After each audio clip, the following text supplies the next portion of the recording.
What's going on, Bears fans? I can't tell you how excited I am to be here with you this week, just able to talk about football. It was a long week, given that the game was all the way back to Thursday, but a happy one nevertheless, as the Bears were able to pound out a win against the Tampa Bay Buccaneers in a game that, honestly, I didn't expect them to win. And we talked about that last stream, that this was a huge game with a lot of potential variance with it being Thursday night, and I think you'll all agree that at least that part of the analysis came through, because both on the Buccaneers and the Bears end, it was a sloppy contest.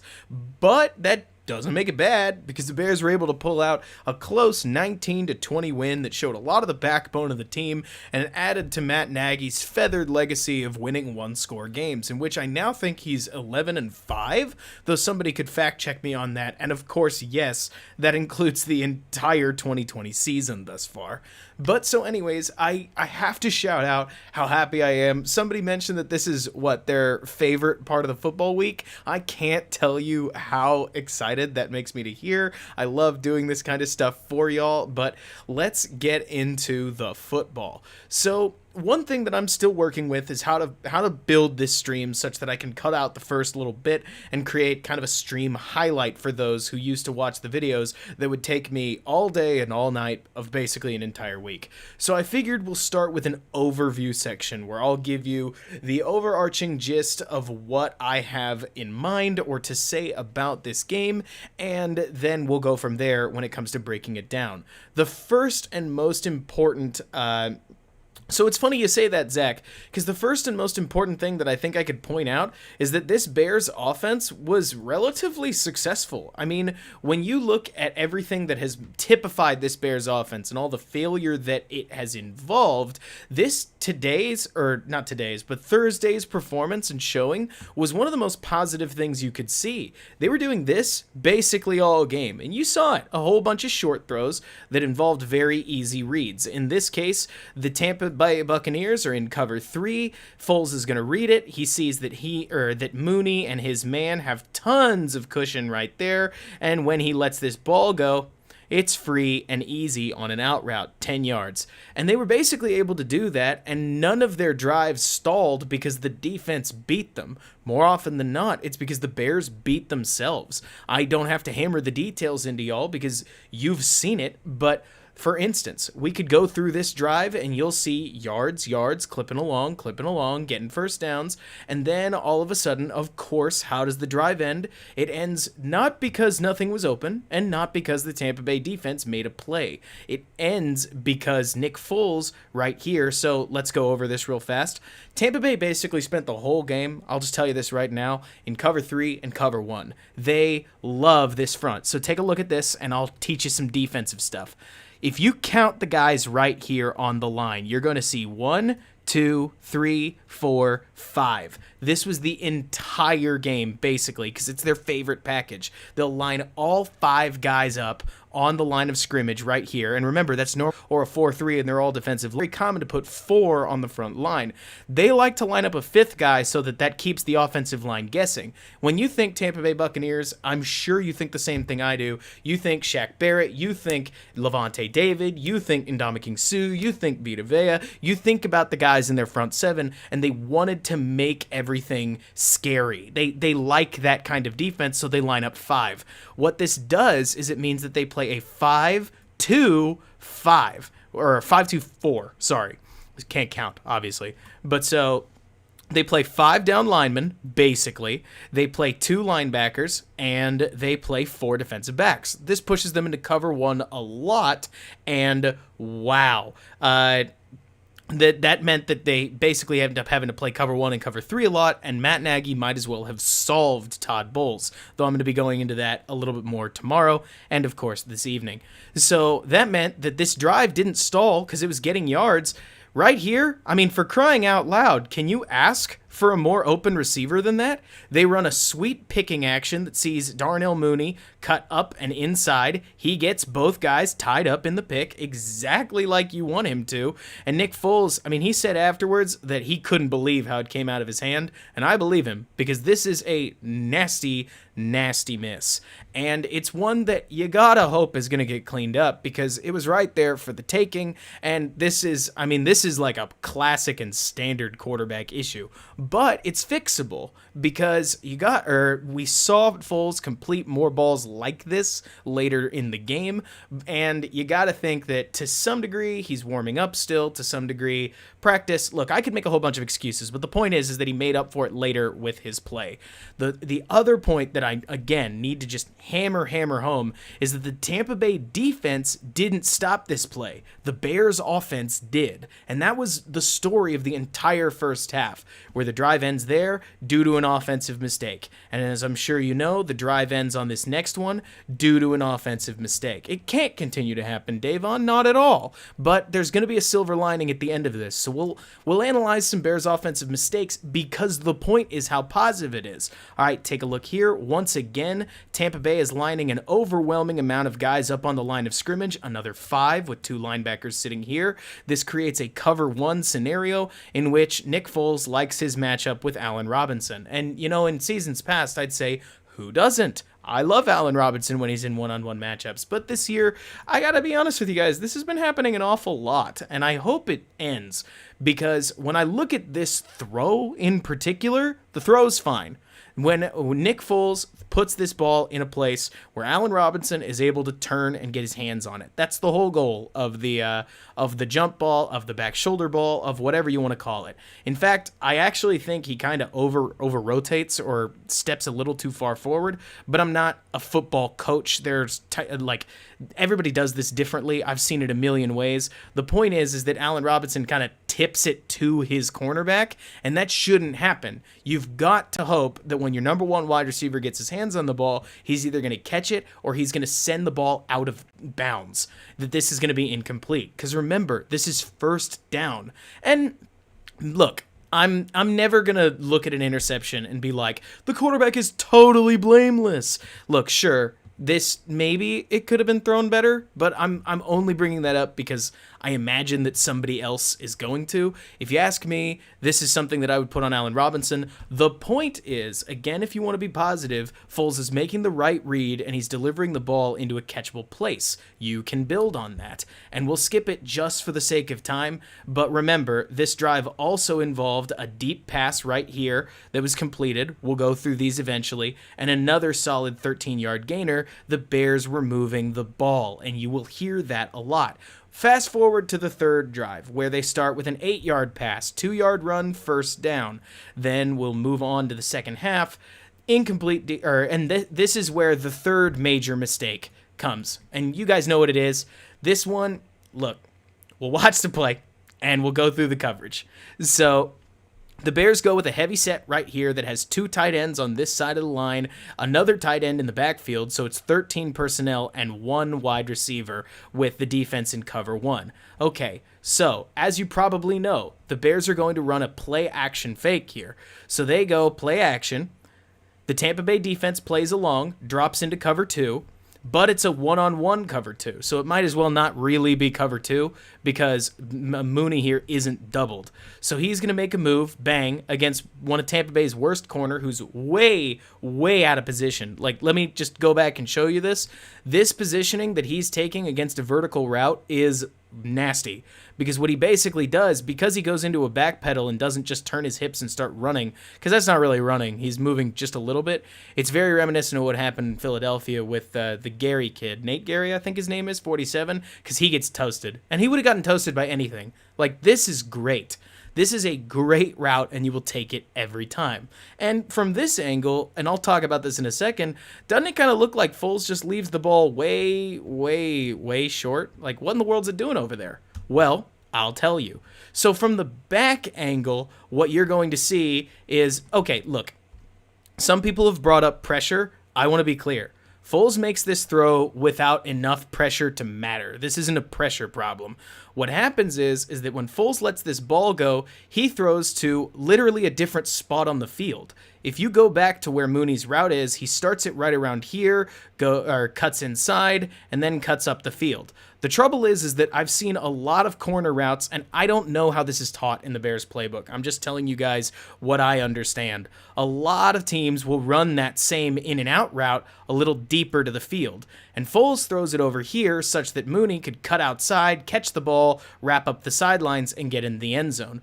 Mooney runs it at such an angle, it's a little shallower, to where if Foles had draped it over to him, of course, bang, you hit him, you get in the end zone. And either way, what I'm trying to point out here is the protection is fine. The throw is...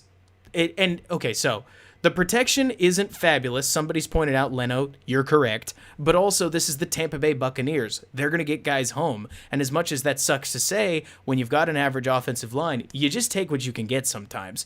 But when Mooney makes this cut, you'll see that he makes it, and his foot had been planted in such a way you almost thought he was going to come out a little wider. I don't know how this play is taught, but Foles clearly throws to a different place in the field.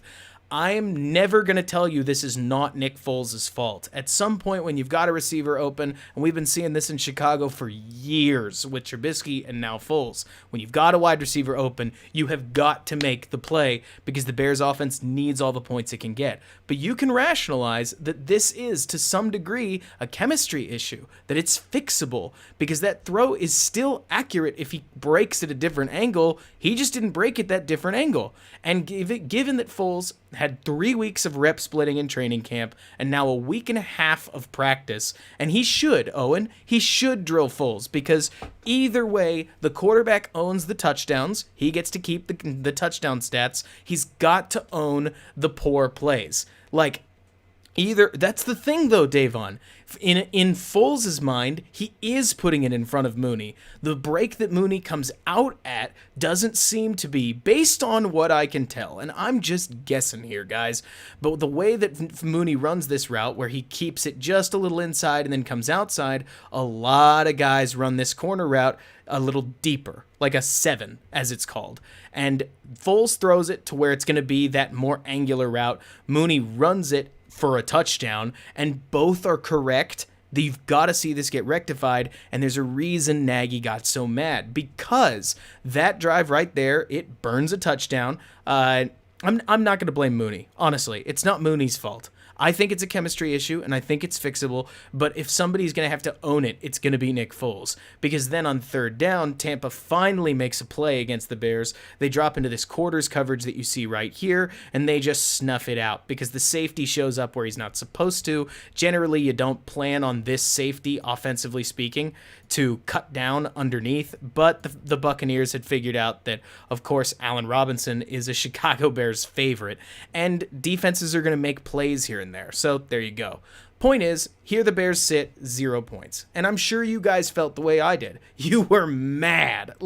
I was mad. I wasn't like fire Nick Foles, because I think he's our quarterback for better or for worse for pretty much the rest of the season. I don't think they're going to make a quarterback change, but this is bad. We'd missed a bunch of plays. We were shooting ourselves in the foot against the number 2 defense in the country, but nevertheless, we had no points to show for it. And then all of a sudden, the following happened. The Bears went to a short passing game that was kind of similar to what they'd been doing, where they rack up 7 yards, 9 yards. That's a first down. They lose 6, they pick up 4, they get an offsides, and they pick up another first down, 12 yards. And they drive all the way down the field against these coverages that are frankly very well manipulated by Matt Nagy. So here, Tampa Bay has gotten sick because the Bears have been driving for roughly 60 yards. And so they're trying to make sure that they cover what the Bears are doing.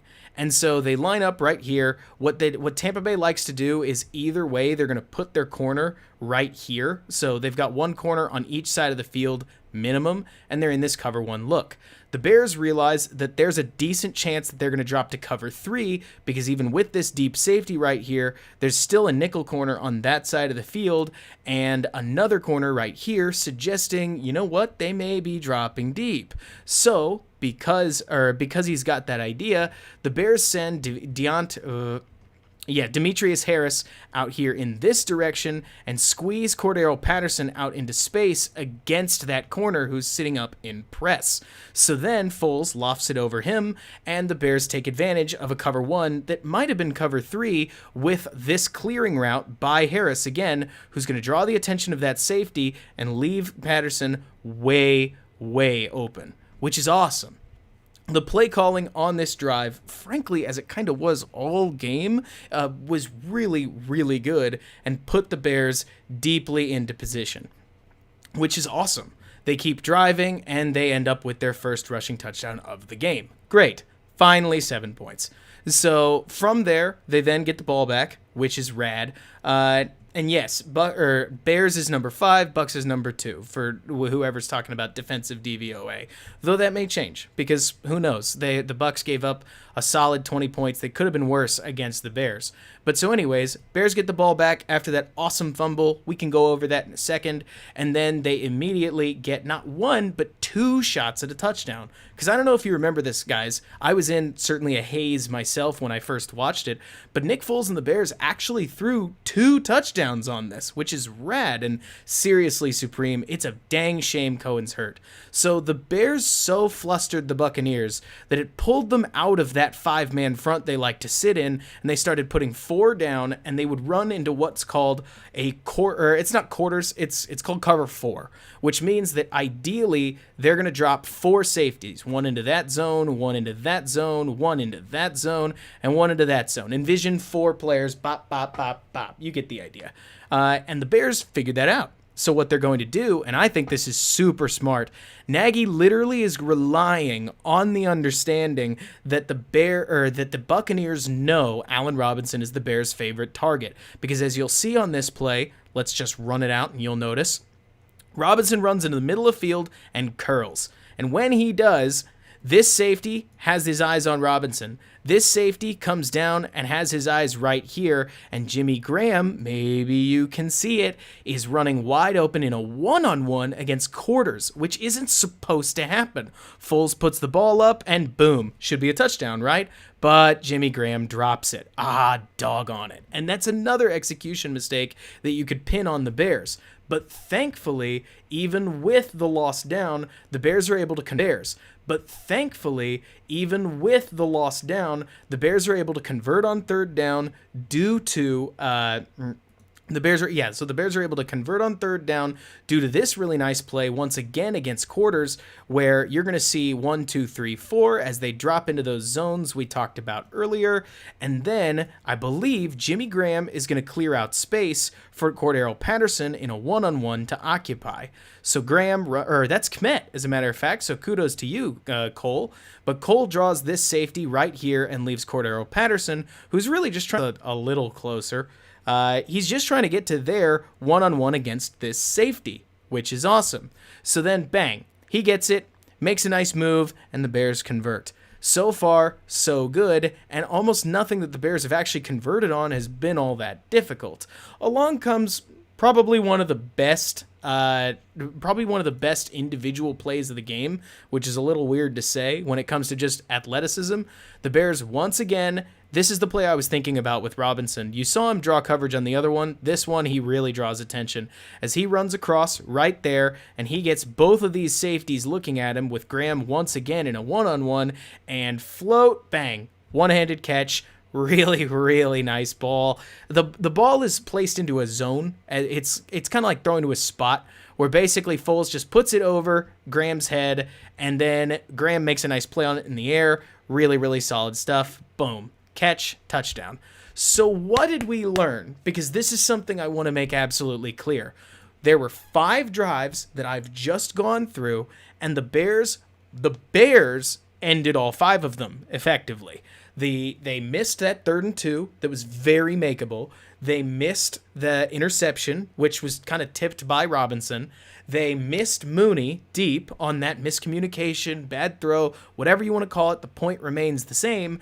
And if you add up just those 3 drives, given that the Robinson incompletion, if you take a look at this, so the Bears are sitting at their 44. Let's get to it.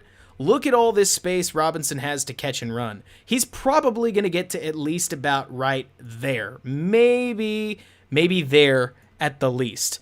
But so that's going to put the Bears in prime position to keep driving and potentially get a field goal. So ride with me a little bit. Let's add a field goal to their total. So 3 extra points. Then if if the interception becomes an incompletion, they're already sitting, I'll just show you, they're already sitting at the Tampa Bay 36. If they gain almost any extra yards, they're going to get another field goal. So that's 6 points added. Then if you make the completion to Darnell Mooney, he walks into the end zone. Boom, you're talking about 13 points added, and the Bears could have easily walked out of this first half with 27 points against the number 2 DVOA defense in the world. Or not in the world, in the NFL. That got really dramatic all of a sudden. But so the point here is that Nagy's play calling was set up perfectly to combat what Todd Bowles was trying to put out there on defense, and he helped this offense, along with Nick Foles, into a really potentially a massive potential positive situation as he and the Bears put only 14 points on the board, but ultimately enough. I'll go ahead and continue to summarize just so that when I do close out this video, or when I do clip this, it'll be a little bit digestible for those others. Nagy called a really good game, and Todd Bowles countered it with what's called a mint front, which really befuddled the Bears. It is a little more complicated, so basically what mint is, and they also varied cover 4 with it, but we'll get there, is that they've got 3 down defensive linemen, 1 jack linebacker, 2 other linebackers, a nickel corner that's on the opposite side of that jack linebacker, and it kind of has its own coverage rules.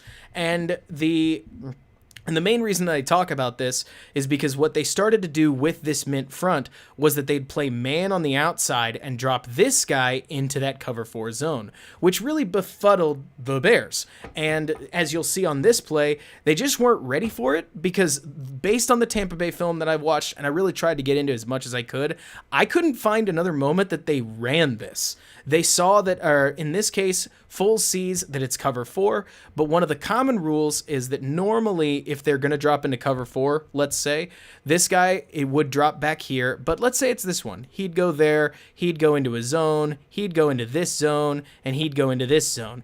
But in this case, because it's this mint front and it's a little weird, he's got Montgomery in man, just like how he's got his wide receiver in man. And even though he's dropping into cover 4, he happens to catch Miller on an out route while this linebacker drops into zone. You'll see why that matters.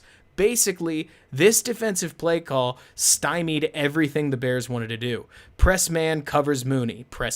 Zone match covers Graham. I think that's Graham. It's either him or Kmet. Allen Robinson's not open because of the underneath route, but even as Foles is throwing the ball, this linebacker's already attacking Montgomery as they've dropped into cover 4.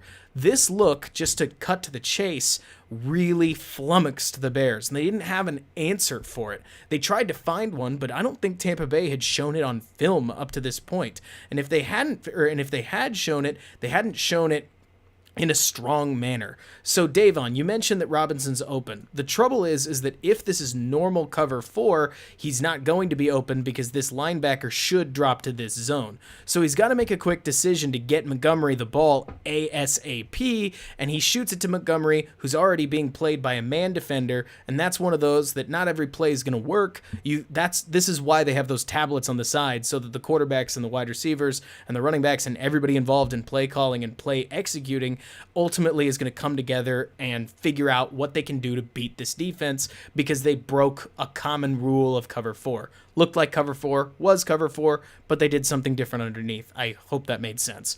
But so the Bears then stymied on this drive. Cole Kmet takes an offensive holding penalty against basically the same front as they don't have. So they play what is the same front with this nickel corner over here on the passing strength, as it's called, and this corner once again in press man, and the Bears try to run on it because what you're supposed to do against this mint front, it's really popular in college, by the way, is that you're supposed to get this ball outside and try to make a play on the exterior of the defense. Cole Kmet takes a hold right there, number 23 against number 23. I'll highlight it right here. Here's Kmet. You know what it looks like. And the Bears end up backed up to a 2nd and 20 that they still get fooled by. We'll just finish out this series more or less, because once you see what happens on 2nd and 20, you already know it's over. So at this point, once again in mint, once again trying to make plays against the Bears, they're lined up in an off coverage, but it's not. Because they've figured out, just like you probably did, that the Bears are trying to take advantage of every single off-coverage set that they can find. So Foles, for instance, sees that he's got this kind of distance between his man. You better believe he's going to have Mooney run a quick curl, and they're going to try to make a play after the catch. That's what they've been doing all game. And they're trying to avoid, by the way, in case you wondered why they're doing quick passing, they're trying to avoid having to deal with this line because the offensive line is really, it's going to struggle against a great defensive line, one of the best in football, and why test them? But their corners were wise to it. They started really playing those short throws, which isn't a problem. In this case, Zach, this isn't a screen. This isn't a screen, it's just a short throw where they're trying to make a play after the catch, but obviously Foles sees the oncoming corner and just places the ball low to try to keep it down. So they get double moves later, Oren. That's a great idea, and Matt Nagy has it. But at the moment, they basically take it back to the drawing board on 3rd and 20 because Todd Bowles is a good defensive coordinator, and they're just trying to get some yardage before they punt the ball away. Then on the next series, James Daniels gets hurt, and the Bears pay the price for it because Vita Vea is very, very good, and Alex Bars gets let know right here as he's going to just rush straight through and hit Foles on what could have been a nice play. And I just want to show you this so that we can complete the story of this game because Alex Bars had a rough first series of football, and then he started to clean it up. But then the Bears started to figure out how to beat this. They start, once again, getting a little bit of the underneath stuff working as they start countering what the Bears were doing, not the Bears, they start countering what the Bucs were doing and finding holes in this front. So once again, right now, they've dropped one of the safeties. You can see that there's just one back and the corner's over here on this side. And exactly, Oren, one step is often all you need. So in this case, they break their rules again, and you're actually going to see Foles hit a second read here as Allen Robinson's going to get covered by this zone defender. So this one right here, let me highlight him for you, number 54, Levante David. And Foles is going to take a look at Robinson, realize he's not there, and just turn back and find Jimmy Graham for a solid 8 yards. From there, the Bears get clipping. They start moving the ball again against this front in particular. This play is one that I really, really like because the Bears have realized that they can run a quick post. It's called a bang post, and they're going to slip Mooney out here to try to rub this corner the other direction. And as you'll see, it works perfectly and opens up a very, very tight window for the Bears to squeeze a ball in. Boom, completion. And there's a whole lot of this, and they keep going back and forth and back and forth, like you said, I don't know how to pronounce that, BKOYO, but one of these days I'll take a look at it. I'm looking a little too quickly right here. But so they go punch, counter punch, and Nagy starts matching plays to what Bowles is trying to do again. And then along comes right here one of the plays that again could have been made and could have been a touchdown as the Bears give up a sack right here, and I'm sure you saw it live. We all saw this, right? Where Cordero Patterson is going to slip out of the backfield and end up wide open, except Bobby Massey doesn't get the block down, and Foles ends up getting hit before he could get rid of the ball. Right here, so the guy that you need to be watching is Jason Pierre-Paul, who's basically not going to stop as he gets around to the edge, pops, and then sacks Foles. What you may have missed is that had Foles not been popped off off his spot. Right here, Cordero Patterson victimizes a linebacker whose feet are flat, and boom, right there, he has the entire corner of the end zone. But now granted, Foles is sacked. Right now he's getting hit. But the problem is that this throw had to be out right now at minimum. This is the latest you could throw it, or else Patterson's not open because there's just not a lot of room in the end zone. But either way, Nagy was able to generate the space. Bobby Massey jumps on it, and right here you can see, he just gets destroyed because our pass blocking against this defensive line, which is, again, really, really good, struggled. And you would expect them to. They're the Bears' offensive line. They're just not that fabulous. That's okay to say against one of the best defensive lines in football, who's fourth in sacks, great on pressure for a reason. And then along came, not the last drive, so the second to last drive right here, I don't want to go over because the Bears basically just don't execute. They're still piddling with the mint front. They're not 100% ready yet, and it's a bad drive. The play calls don't work. Play calls are a lot like quarterbacks throwing. You should expect on a good night, like a 70% win percentage where your play call is better than theirs, especially against a really good defense. The Bears even catch a break on this penalty that I'm sure you guys remember. Not a great penalty call, but they keep moving along, and they get to this point right here because one of the lesser talked about things that we can go over, suddenly Arians gets really aggressive right here, and he calls 2 incomplete passes. There's one that I want to go over this because this is awesome. Chuck Pagano's not getting enough credit for how good a job he does. He runs a beautiful bluff front. We'll go over this more later in a deeper Q&A section, but as I'm sure you guys remember, Brady all night long was targeting this specific box of the field, the middle. He didn't want to throw outside. He's had issues throwing outside this year, namely pick sixes, and so he wants to target the middle of the field. Here the Bears are on 2nd and 20. They've got what looks like a cover 2, maybe cover 3 front with Kyle Fuller if he drops back, but knowing Kyle Fuller, he's probably guarding the guy on the end, so the Bears are bluffing a cover 2 shell, right?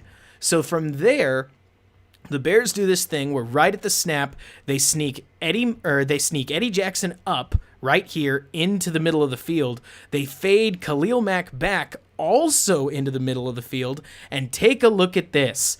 They catch the Buccaneers red-handed. The Buccaneers have run a play-action set where they're going to try to push these 2 guys into the middle of the field, and Eddie Jackson standing directly in front of the first one, Khalil Mack standing in front of the second one, with guys in a bracket coverage, and Roquan Smith sitting in the middle. There's absolutely nowhere for Brady to go with this, and it creates a huge incompletion that effectively amounts to a free timeout, and it's all because of a really slick coverage roll that I want to show to you one more time, where right before the snap, and Eddie Jackson times this up really, really well. He creeps forward, jumps in, and look at that, they're in a different coverage. Kyle Fuller is in his usual off spot, maybe a little bit further back. Tashawn Gibson is really nicely placed in a deeper cover 2, just in case, and the Bears have snuffed out what was an attempt at getting a free shot over the middle and trying to create a first down. They blast this play, and it's due to a really good defensive play call.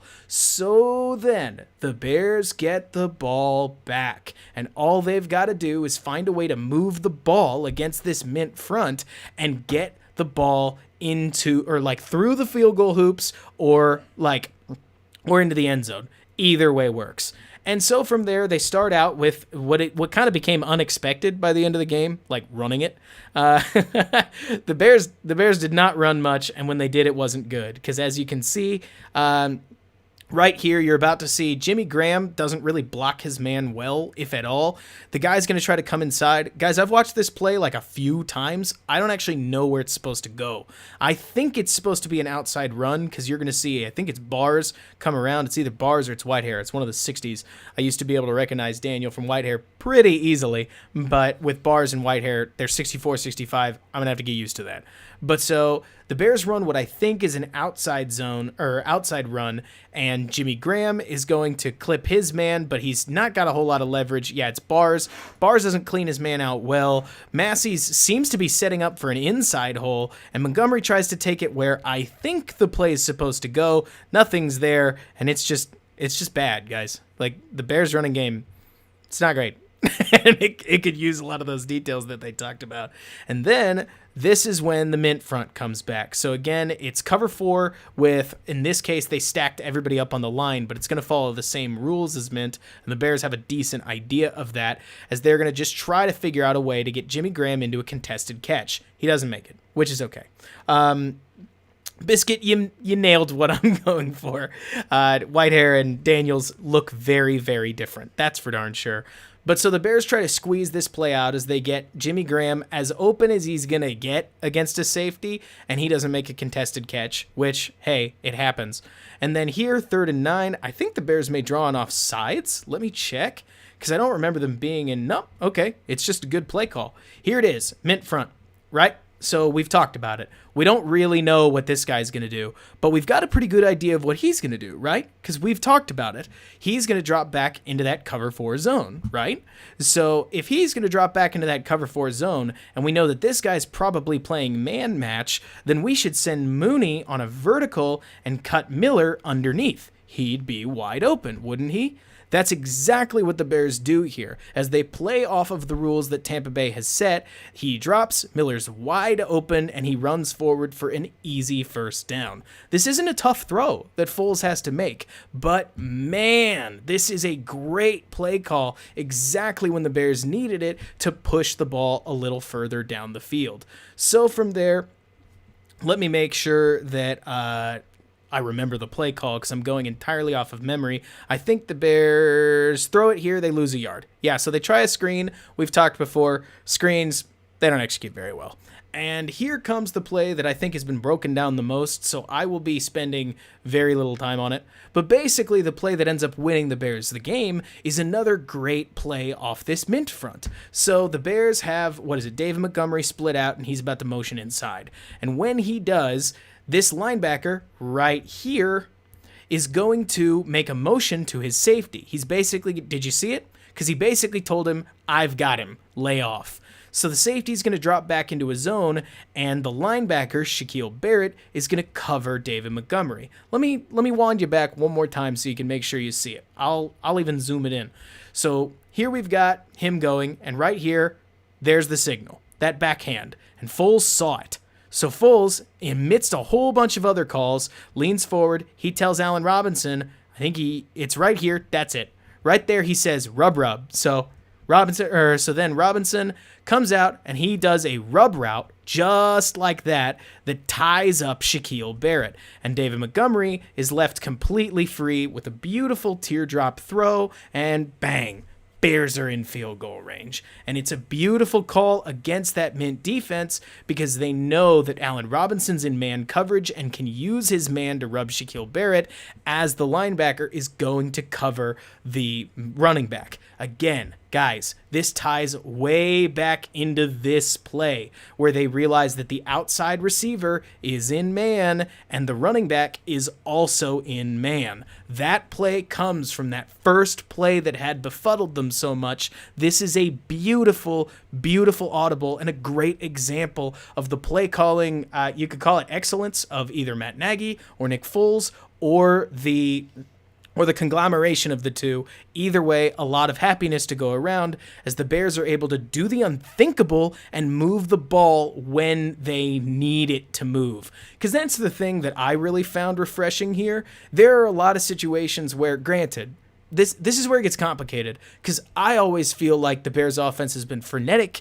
and erratic under Trubisky for a long time. And I still feel weird watching the Bears offense. I mean, guys, the Bears offense for generations has been a strugglesome affair. But in this case, like, man, this is beautiful. And like you're saying, Biocchio, this is punch, counter punch by Bowles and Nagy as executed by Nick Foles and that Tampa Bay defense. And even though you're going to see Charles Leno completely botch his assignment, look, I'm a big guy, or some would call me a Leno guy. I would more tell you that he's average. But right here, I think Foles even tells him that this guy isn't rushing, and he still sets out in that direction and gives up that inside rush. But Foles doesn't care. Like, Foles is a really, really good thrower under pressure, all things told. Rise, I wouldn't call myself a Leno apologist. I'd more say that or average tackle play in the NFL is worse than you probably think it is. And I'm a big believer that you don't need to necessarily have that perfect left tackle. And if the Bears are going to get a better left tackle, they basically have to use a first rounder on it. That's a different conversation. Thank you for saying you're kidding. That got my heart started a little bit. But so the point that I want to get through on all this is that not only did the Bears offense come through when it needed to, but remember how we talked about how you could add 13 points to the Bears offensive halftime total? Well, you could also add 4 more here because that sack that the Bears took could have easily been a touchdown. Y'all, I'm just counting 4 plays. 3rd and 2 to Allen Robinson, the touchdown throw to Mooney, the Allen Robinson interception, and this blown Bobby Massey block. And if you clean those 4 plays up, the Bears may have scored 37 points against the Tampa Bay Buccaneers on Thursday night. That's huge. And when you think about the disparity of what the Bears actually came away with, only 20 in a barn burner of a game, you start to understand why Matt Nagy is so unbelievably frustrated about the way this offense is operating, you know? And thank you so much, Adele. That's really kind of you. So when you think about what this Bears offense might be able to do if they tie their execution together, it gets to be a lot of fun to think about, because I want to take a look at the stats real fast so you understand what just happened. The Bears offense ran for less than 40 yards, and Nick Foles basically had to carry the entire offensive game. That's right, Bears fans. Nick Foles, who did almost nothing truly physically impressive the entire game. In fact, I could go back and find for you the play that I think the play that I think was probably his best one. We'll do that in just a second. The Bears rode Nick Foles, a quarterback in blue and orange, to a victory. And even though it was a grindy victory that the defense definitely had to contribute in, they put 20 points on the board. And frankly, that's better than we've had in a whole lot of years. And certainly last year's offense rarely scored 20 points. It was a sad affair. What I think is something worth getting excited about here is that Nick Foles had a whole lot of mistakes, and he still ultimately completed enough passes to make the play at the end and guide the Bears to victory. Nick Foles is a cardiac kid. He's not going to put any space between people unless he has the best season of his life in navy and orange, and if he does, that'll be great. But as somebody who's trying to remain objective, I got to tell you, I wouldn't put your house's mortgage down on the idea that Nick Foles is going to start blowing teams out by 2 scores or more. He tends to win pretty close, but in those tight games, Nick Foles is nails. And as you saw in this late teardrop, I mean, this is a perfect throw off a perfect audible that comes from learning the whole defense's scheme and how they adjusted at halftime. This is a really beautifully executed call that the Bears are able to basically ride straight into field goal range as Cairo Santos gets set to kick away. Now, there's a whole bunch of other stuff that we could talk about, but the number one thing that I want to point out is that play calling ceiling of 37-40 points had execution been better, and what the Bears actually got. That's like a 50% output. We're looking for closer to 75 to 80. And somebody mentioned this in the chat like a little earlier, back up more, where they talked about how Nagy's harped on the execution before. You're right. He has, but he's never been this angry. This was the angriest I've ever seen him, and forgive me for being hopeful. I'm hopeful the Bears can tie this thing together. They've got a quarterback who made waves in Bears like media and Bears fandom. I'm sure you guys all remember it. He made waves for challenging Nagy and telling him, hey, let me speed up the game. Nick Foles and Matt Nagy are going to develop a play calling relationship, and if they can do this against the number 2 defense in football, then sure, I've got faith against the Carolina Panthers. I've got faith against the New Orleans Saints, at least a little bit. Are we going to beat all these teams? Let's not go there yet. Our offense is still going to try to be average. Right now, we're 24th, so we've got a ladder to climb.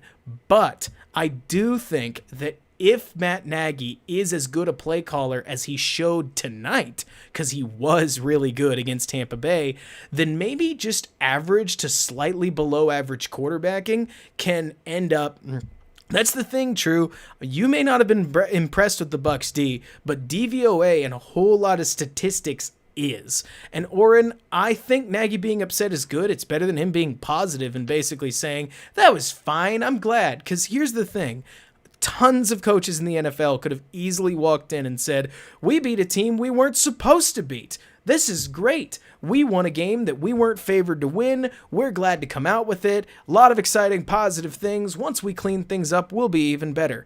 He didn't do that, though. He came out of a big win against a team that should have beaten the Bears, quote unquote, and he was red hot. He was so mad. He was so upset at the offensive execution issues that plagued the Bears all evening long. And I could keep talking about all this, but I think you get the gist.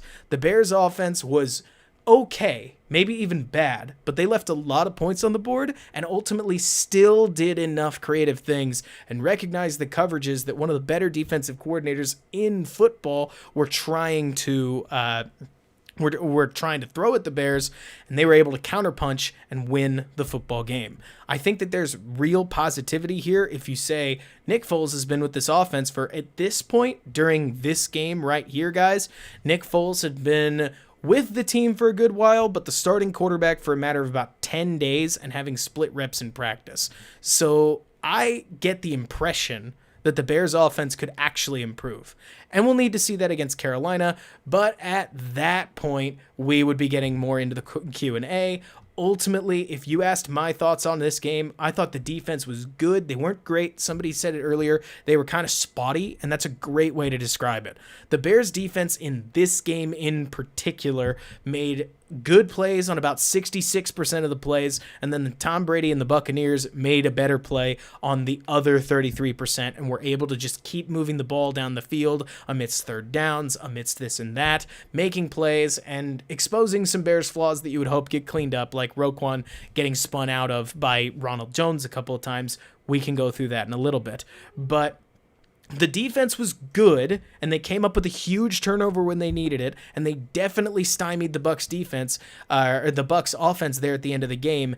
And Khalil Mack came alive when he desperately needed to, shutting down some huge drives with his pass rushing ability, which was really phenomenal to see because I don't think it can be said enough that the Bears desperately needed those plays from Khalil Mack to get out of this game.